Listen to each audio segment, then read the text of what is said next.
Bank और कर्ज। मनोहर कई दिनों से बीमा कंपनी के चक्कर लगा रहा था। उसे घर का लोन लेते वक्त कंपनी के दबाव में एक इंश्योरेंस पॉलिसी भी लेनी पड़ी थी। उसे बताया गया था कि यदि किसी कारण से वह नहीं रहता या उसकी नौकरी नहीं रहती तो उसे महीने की किस्त से छुटकारा मिल जाएगा। पहले तो वो तैयार नहीं हुआ क्योंकि उसे लग रहा था ये सब फालतू की बातें हैं। बैंक वाले किसी का पैसा नहीं छोड़ते, ज़रूरत पड़े तो प्रॉपर्टी नीलाम भी कर देते हैं, वो भी डंके की चोट पर ऑनलाइन करके। लेकिन जब लोन्स पास नहीं हुआ तो उसे मजबूरी में पॉलिसी लेनी ही पड़ी।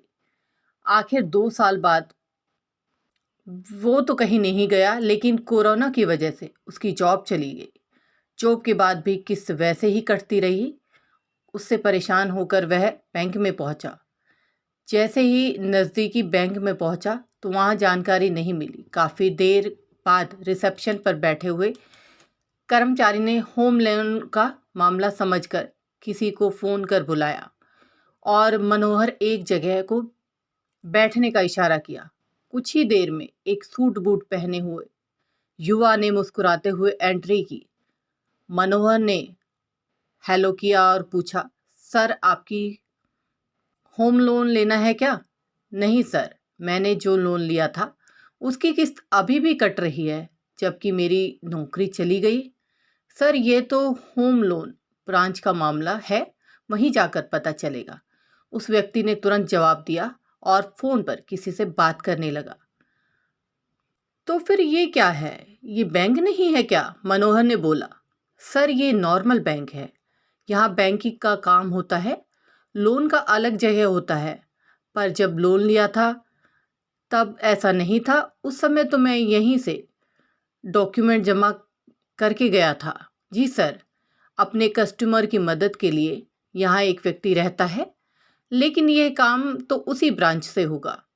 आखिर ब्रांच का एड्रेस लेकर मनोहर वहाँ से निकल गया।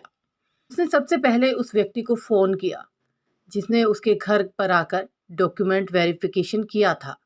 तो उसे जवाब मिला, सर मैं थर्ड पार्टी के रूप में काम करता हूँ, मेरा बैंक से कोई लेना देना नहीं है, मैंने सिर्फ आपको एड्रेस का वेरिफिकेशन किया था, मैं तो किसी भी बैंक के लिए ही काम करता हूँ।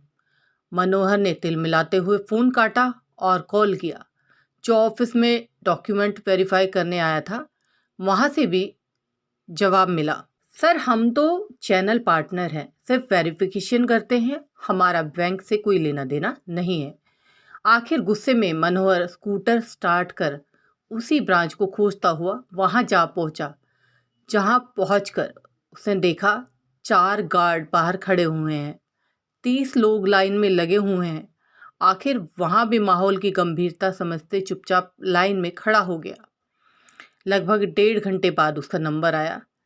जैसे ही काउंटर पर पहुंचा तो उसने रजिस्ट्रेशन नंबर पूछा, जो मनोहर को नहीं पता था। आखिर थोड़ी परेशानी के बाद उसने मोबाइल नंबर से अपनी प्रोफाइल खोजी, जिसका एक प्रिंट उसके हाथों में देकर सामने बैठकर इंतज़ार करने के लिए कहा गया। मनोहर चुपचाप बैठा देखता रहा। वह हर व्यक्ति परेशान सा दिख रहा था। किसी से पेनल्टी वसूली गई थी, किसी से प्रोसेसिंग फ़ीस, किसी से क्लोज़र फ़ीस, तो किसी का कुछ और मामला था। सभी गुस्से में थे, लेकिन अंदर घूम रहे 4 बड़ी मूंछों और बंदूकधारी गार्ड को देखकर कुछ नहीं कह पा रहे थे।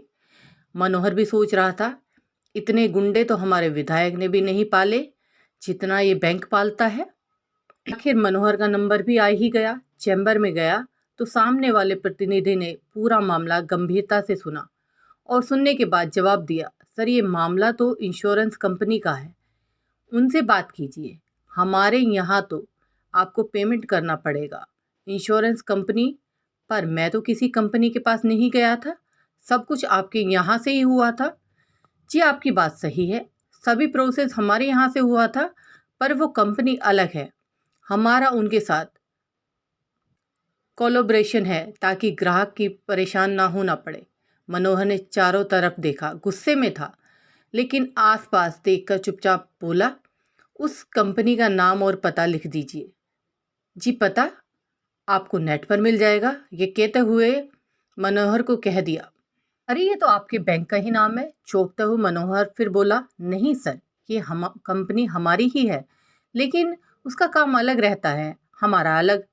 आखिर दुखी होकर कई नंबर पे फ़ोन लगाए। 1 से 9 नंबर तक बटन दबाने के बाद उसे समझ आया कि इस कंपनी का कोई ऑफिस यहाँ नहीं है, ये सिर्फ ऑनलाइन देखती है। और एक एक दिन उसे एक फ़ोन आया जिसमें बताया गया, सर आपकी पॉलिसी घर का इंश्योरेंस है, आपका नहीं।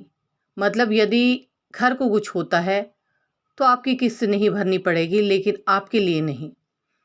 घर का घर का क्या होगा? मनोहर फ़ोन पर ही उसे उल्टा सीधा सुनाने लगा। फ़ोन पर बात कर रहे प्रतिनिधि ने उसके मेल पर 20 पेज का डॉक्यूमेंट भेज दिया, जिस पर मनोहर ने साइन किए थे। मनोहर उस पॉलिसी को समझने के लिए कई वकील, बीमा एजेंट से मिल चुका था, पर उसकी समझ में अब भी नहीं आ रहा था। आज भी कई मनोहर रोज किसी पॉलिसी या किसी सरकारी दस्तावेज पर साइन कर रहे हैं, जिसका अर्थ वो नहीं समझते हैं, सिर्फ इसलिए कि किसी ऐसी भाषा में जिसे मनोहर जैसे लोग नहीं समझ सके। फॉर्म सिर्फ ऐसे वकीलों द्वारा बनाए जाते हैं जो खुद ऐसे दूसरे फॉर्म का अर्थ भी नहीं समझ पाते। न्याय में भाषा एक बाधा के रूप में काम करती है, और ये करती रहेगी, क्योंकि न्याय अपने आप में सरकार है। इसे किसी और सरकार की ज़रूरत नहीं है। थैंक यू दोस्तों।